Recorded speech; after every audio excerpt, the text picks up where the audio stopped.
G'day guys, welcome aboard and welcome to the dust storm that is revving right now. This is the first video that I'm shooting since picking up the boat. I've been knee deep into a bit of work on board, scraping, sanding, priming, filling, removing excess fittings, lights, cables, just a bunch of stuff that has built up over time on board the boat.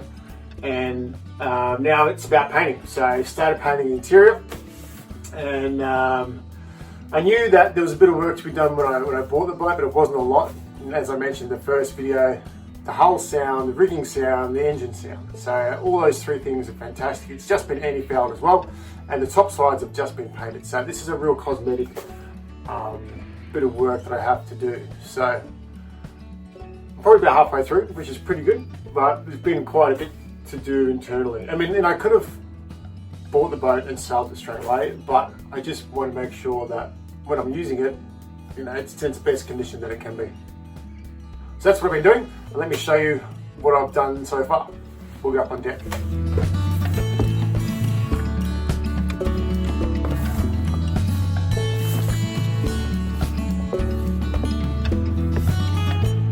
Alright, so here we are on the foredeck, just behind the roller furler.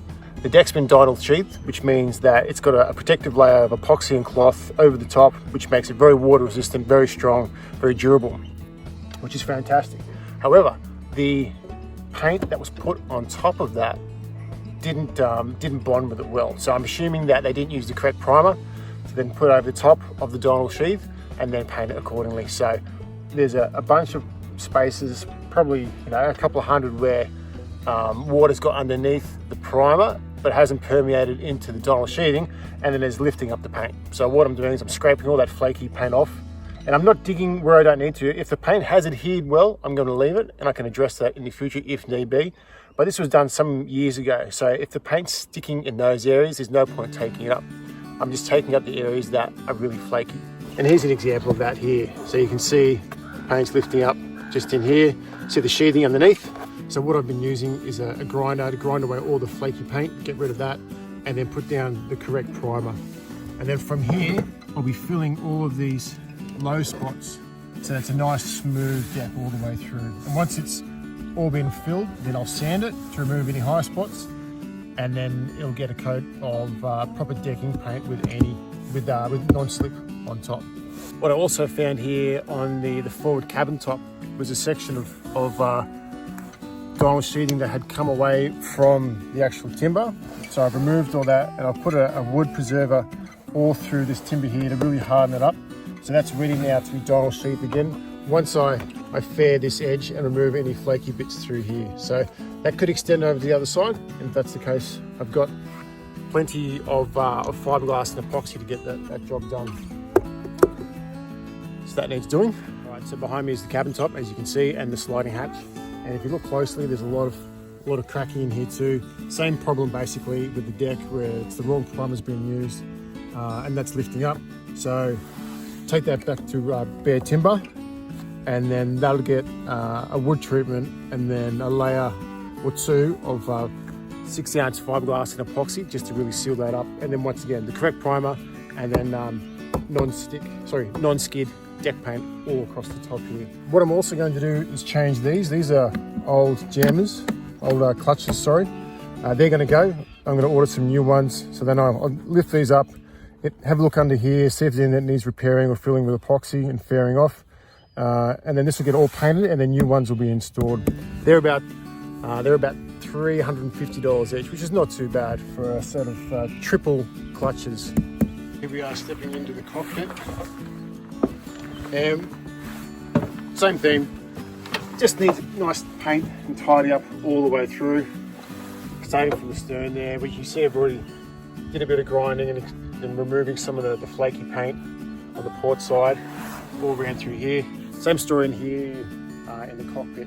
Scrape away the flaky loose paint, fill up any holes where necessary, any wood treatment for any potential soft spots, but knock wood, it's all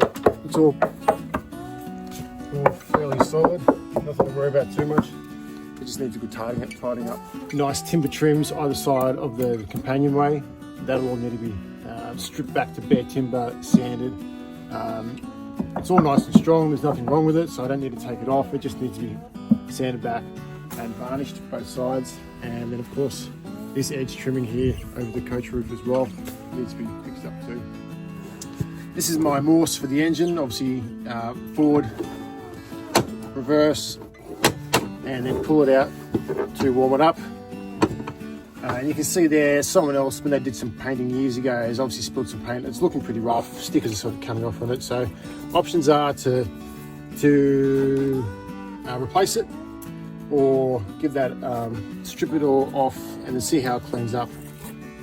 It probably will be a replacement. Here on the push foot, we've got two small solar panels. I believe they're at 20 or 30 watts each, which is more than enough for the battery capacity on this boat. It doesn't have a lot of electrics at the moment. They're pretty small battery banks. There's a house bank and a start bank for the motor. Cable runs through and goes in via the lazarette hatch in here. There's some connections down there. Eventually, I'd like to rerun this so it can be permanently in position. And that cable then goes down via a deck fitting, a waterproof deck fitting, and then goes underneath. That way, this hatch can be locked and shut properly. Inside the lazarette, another fender, some spare line. In here is the exhaust line running overboard, obviously wet exhaust. And then you can see the rudder post going through the transom there, the stern post. So come take a look inside. It's it's a bit of a mess. I'll show you some pictures of what it looked like before I started sanding. But you know, needless to say, as soon as you start scraping and sanding, it's going to make a mess, and you just got to be okay with that because it's not forever. But here's how the boat's looking at the moment. I've taken the bunks out. There was some stowage bags in here which I've removed so I can clean up in there. And you can see all this was really flaky paint up here. It was very old. That's all been sanded, filled up any holes and in the gaps in through here. Here's the primer that I'm using. It's a Norglass designed. It's got an anchor on it, so it's clearly made for boats. No rust, all surface primer. So it works on the fiberglass of the deck, and it's all working in here as well. So this has all been primed. What I've just been sanding and scraping earlier today is up under here, under the forward cabin, and that needs to be now primed and going down to this bulkhead here right this side. You can see I started removing some of the white paint on that trim, but I think I'll just paint it white and then put some decorative trims on the very outside, just from some 3 or 4 millimeter hardwood. So in terms of layout, we've got a galley here on port side, just below the port side windows. There's a sink there. There's fresh water from a foot operated pump, which still has fresh water in the tank, which is great, so I can have a drink whilst I'm doing some work. At the moment, the bilge pump discharges to the sink, which is not ideal, so I need to rectify that. And then forward of the sink, there's an area where there used to be a metho stove. It's no longer here, so I need to source a new one of those. If anyone has any second-hand metho stoves they want to sell, then by all means drop me a comment. Forward of the galley on port side is a 3/4 berth. Starboard side, another 3/4 berth, and then a full-size berth down here, which goes underneath the cabin seats. Sorry, the cockpit seats just there. So that's on the starboard side. Above that, we have our switch panel, which needs to be updated. It looks fairly rubbish. Checking out the battery situation, house bank, full charge, and engine bank full charge as well. So the solar panels are certainly doing the job. Some leftover bits and pieces from the previous owner, some sun cream in here. This was the old cable that I removed for the cabin light, which was on the deck head. That needed to be removed because it didn't even work. It was just taking up space. I'll probably remove this. This is a 12 volt cigarette lighter fitting. It just looks a bit rough, to be honest. Diesel engine control for the Yanmar. And this is all looks pretty good, just needs a bit of a cleanup. And this needs a varnish through here as well. The underside of the starboard primary winch on the coach roof. And here is the backing piece that went on underneath that. I'll take that home, give that a nice sand and a varnish, and that'll look pretty sweet and go up under there. I actually like this idea where they've got nice hardwood timber backing pieces on the underside of fittings on the coach roof. So I'll probably do that the same for the clutches here as well, and then the same on port side too. Up forward there is another 2 berths, and at the moment I'm just using it for storage whilst I do the main saloon area, if you can call that, in this boat. And then once the saloon's done, and then I'll tackle the forward V-berth section in there. In under here, that lifts up, and that is our marine head, and vents out on the side just in behind that locker there. Above it, there's a hatch with simple screw fitting. Let's do that. So open that hatch and you pop out, and then you got access to the bow, to the hose pipes right here as well if you need to make an adjustment there. Also, when you're sitting on the throne, you get a nice view with your head sticking out and people wondering what you're doing. And back down below, in we come, and so here we are, leaning against the mast here at the moment. You can see behind me what the interior of the boat's looking like at the moment. Kind of, there you go. So some storage under the port 3/4 berth, and here is, this is the house bank on port side, start bank for the motor on that side, and then there's some spares there that I also have that came with the boat. Spare line, a diesel filter, as you can see there, some grease in a very greasy bag. I'm not sure if I'll use that. There's no lid on it. That can go in the bin. So the boat didn't come with a lot of spares, but you can see there's some hose clamps. There's some hardwood cones as well, in case of damage or to potentially use in the prop shaft. Should there be a prop shaft failure or falls out, something goes wrong. In here, there is also some spare impellers, which is great for the Yanmar. And in this one here, there's impeller water pump gasket in there, so another gasket for when replacing the impeller. Not sure what that is. It looks like a wick of some sort. Interesting. Spare fuel filler cap, and you can see in here is a genuine Yanmar part gasket, which is yet to be used, which is perfect. So not a lot of spares, but enough to get me by initially. And in the forward locker under there, we have some Yanmar diesel engine oil, high performance, monograde, 5 litres. We also have the hand crank, because you can hand start the Yanmar 1GM10 engine, which is pretty awesome. So if you're low on battery power or have enough power to turn it, you can hand start it. And there's a procedure for that in the manual, which I have at home. Also got a brand new belt here as well. So let's have a look at the engine now. The little Yanmar 10 horse 1GM10 engine. It's a little diesel. They're synonymous with small sailboats. Very reliable. And there's probably been tens of thousands of these things built and in use since they were designed. So really comfortable in using this engine.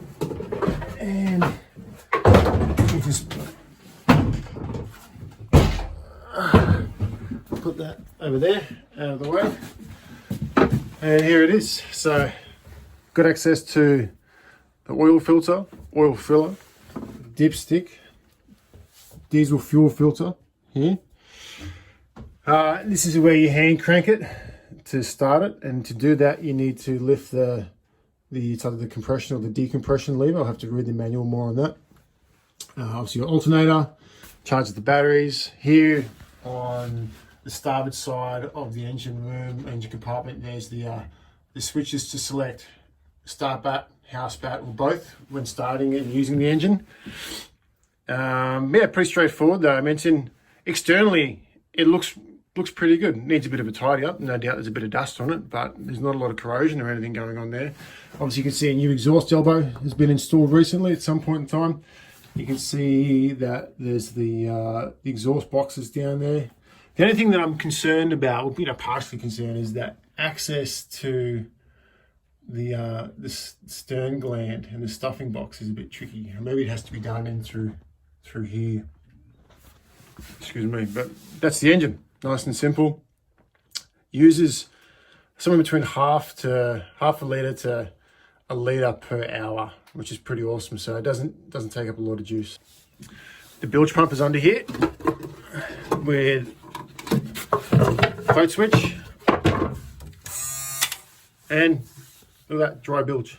How good's that? Dusty again, but dry, and you know, quite dry. So that's a massive win. That's the beautiful thing about this boat being plywood and then sheathed in fiberglass epoxy and dial sheath on the deck. So that means it's, you know, it doesn't have seams that can open up.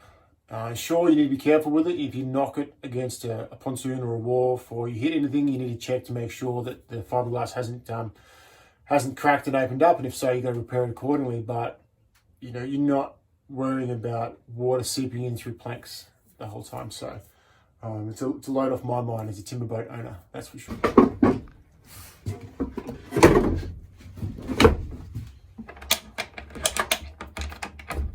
All right, so what else is there to say? Let's have a look at the mast and the sails.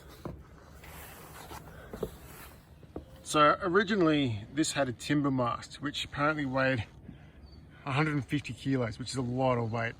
But some rot was discovered, I don't know, 5 years ago or more, and the mast is replaced with an Etchells aluminium extruded mast.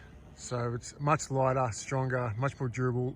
Obviously you're not going to rot on me, but you just need to be wary of all the, I guess, the things that can affect an aluminium mast.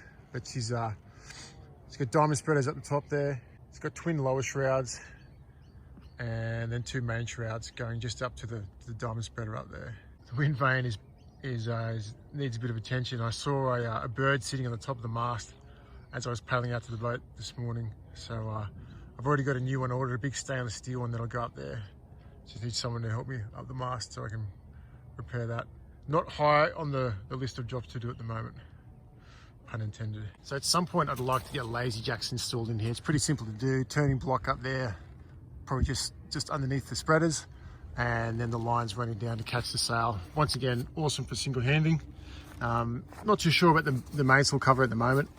It's obviously doing the job. It's keeping the sail out of the sun, but I think I'd like to get that replaced at some point, particularly if I'm going to have lazy jacks. It needs to be able to accept the sail, then have a zip or some sort of connection across the top.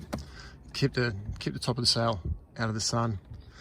At the moment, I've taken up all the halyard lines, spinnaker halyard, jib and main halyards, and the topping lift, which normally run through the turning blocks down here at the base of the mast, through these sheaves here, and then through the clutches to the primary winches either side. I've removed them, just tied them to the mast temporarily, just so I can get access to all the top here and sort that work out. As you can see here, we'll need to build a new hatch. I'm thinking that's probably a bit too far gone. Yeah, so probably new hatch. Let me know what you think in the comments. New hatch or repair? We'll see, you know. Maybe a temporary repair also, just so I can get the boat sailing, and then do something a bit nicer. Maybe a polished or varnished timber hatch on top could be the go. But yeah, that needs some attention too. But it keeps the water out. When it rains, nothing comes in, which is still good. It just has this opening here, which is not ideal. Roller furling jib. It's actually roller furling genoa. It's quite a big sail. Sheeting comes around the outside of the shrouds and then onto the block there on the sail track, just on either side. So coming back right back there, there's a lot of overlap between the genoa and the mainsail, and then obviously back to the winches either side and the cockpit there for sheeting, and then the furling line from the drum goes to this eye here at the moment. And there was a series of eyes just shackled at the base of the stanchions, which I've removed just so I can get some work done on the deck, but they'll go back, of course. One thing I'm not sure about is the position of the hawse pipe. It's back here.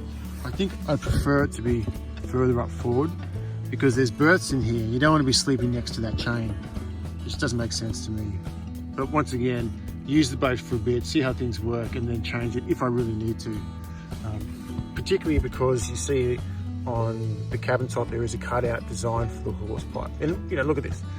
Some pretty sloppy work by whoever tried to paint it before me. So that I may take it off and polish it and put it back on again. I'm not too sure, but we'll see. It's got plenty of chain. There's two weights of chain. The heavy section first, of course, was attaches to the anchor, which is currently stowed under the bow in here, and then a lighter chain after that, and then probably at least 100 meters of anchor road as well, anchor line, which is pretty good. All right, guys, that's the boat. I'll probably keep on sanding and scraping, getting things done as much as I can. I'm so keen to go sailing. It's gonna be pretty awesome. Aiming at it's autumn now here in Australia. We've got about 2 more weeks and then it's winter. Our winters aren't bad. I'll be able to work through the winter, but I'd love to be sailing by spring. That's the goal. So fingers crossed. I'll keep you guys posted.